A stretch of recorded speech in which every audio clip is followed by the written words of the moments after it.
कहते हैं जब तक जीवन है तब तक समस्याएं हैं। पैदा होने से लेकर आखिरी सांस तक ऐसा कोई दिन नहीं होगा जब आप किसी समस्या का सामना न करें।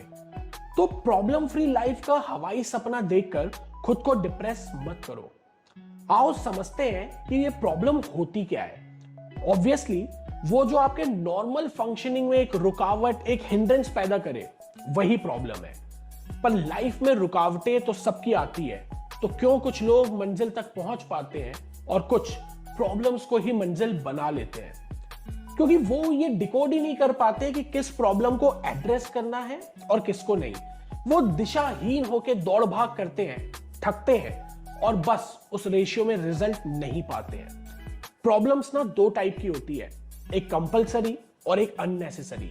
और हम अक्सर एक अननेसेसरी प्रॉब्लम में उलझकर कंपलसरी प्रॉब्लम से दूर निकल जाते हैं। और जो है ही अननेसेसरी, उसको सॉल्व कर भी लिया तो क्या हासिल होगा? सोचो, स्कूल एग्जाम्स के पेपर में कुछ सवाल 1 मार्क के होते हैं, कुछ 2 और कुछ 6 मार्क्स के। पर कभी कभी स्टूडेंट भावना में बहकर 2 मार्क्स के क्वेश्चन पर इतना टाइम लगा देते हैं कि परीक्षा की घंटी बज जाती है और 6 मार्क्स का आता हुआ सवाल भी मिस हो जाता है। वो 2 मार्क्स का क्वेश्चन अगर पूरा सही भी हुआ तो भी 6 मार्क्स का रिजल्ट तो नहीं दे पाएगा। तो सबसे पहले प्रॉब्लम्स को कैटेगराइज करो कि वो कंपलसरी है या अवॉइडेबल। वक्त कम है तो 6 मार्क्स के आते हुए सवाल और 2 मार्क्स के आते हुए सवाल में 2 मार्क्स वाला अवॉइडेबल है और 6 मार्क वाला नेसेसरी। हाँ, इस मुगालते में मत रहना कि एग्जाम ही अवॉइडेबल है। वो तो देना ही है, मतलब प्रॉब्लम तो फेस करना ही है। अगर आप दुनिया में हुए बड़े बड़े वार्स के बारे में पढ़ेंगे तो पता चलेगा कि वार स्ट्रैटेजी में ये बहुत बड़ी ट्रिक होती है कि सामने वाले को अननेसेसरी फ्रंट पर उलझाकर उसको डेविएट कर डालो।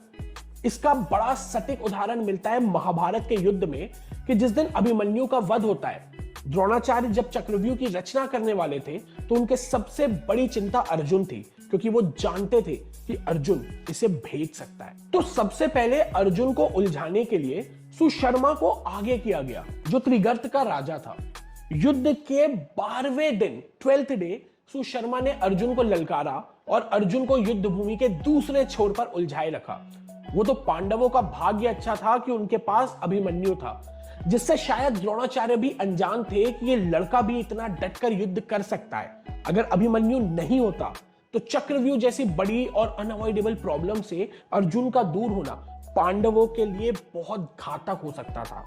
सही मौके पर यह डिसाइड कर पाना कि what's necessary and what's not, ये चाहे वारफील्ड हो या लाइफ, दोनों ही जगह बहुत इंपॉर्टेंट है।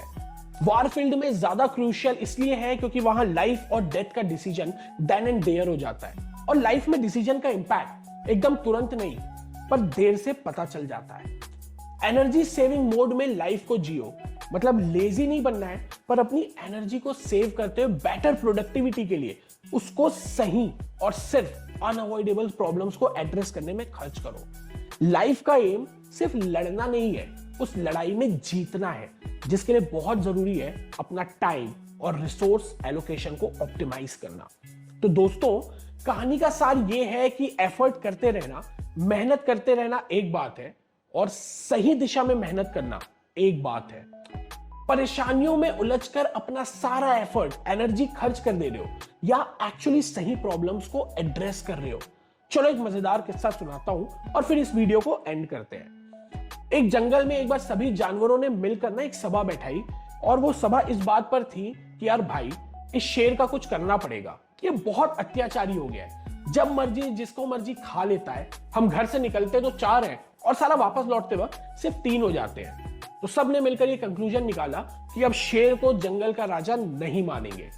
सब ने कहा हाँ नहीं मानेंगे, राजा है तभी तो अत्याचार कर पा रहा है। पर अब सवाल उठा कि फिर राजा बनेगा कौन? सब चुप, कौन भिड़ेगा यार भाई शेर से। एक बंदर पेड़ पर बैठा खूब उछल कूद कर रहा था, उसने बोला मैं बनूंगा राजा। और एक मत से प्रस्ताव पारित हुआ कि ठीक है, कल से बंदर हमारा राजा। और अगले दिन नए राजा ने सभा बुलाई, शेर को भी बुलाया गया। और अभी बंदर कुछ बोल ही रहा था कि जंगल में कुछ नियम बदले जाएंगे। तभी शेर ने एक हिरण को देखा, उसे लालच आया और वो उस पर लपक कर उसके पीछे भागा। सब ने बंदर को देखा कि यार आप राजा हो, हिरण को बचाओ। अब हिरण आगे आगे, शेर उसके पीछे पीछे, और बंदर सोचता हुआ उसके पीछे भागा। और एक मौके पर शेर ने छलांग लगाई और हिरण को दबोच लिया। अब सारे जानवर बंदर को देखकर कहते हैं यार कि किस बात के राजा बने हो, तुम कुछ नहीं कर पा रहे हो। तो बंदर इस पेड़ से उस पेड़, उस पेड़ से इस पेड़, यहां से वहां दौड़ भाग करने लगा। तो लोगों ने बोला भाई ये क्या कर रहे हो?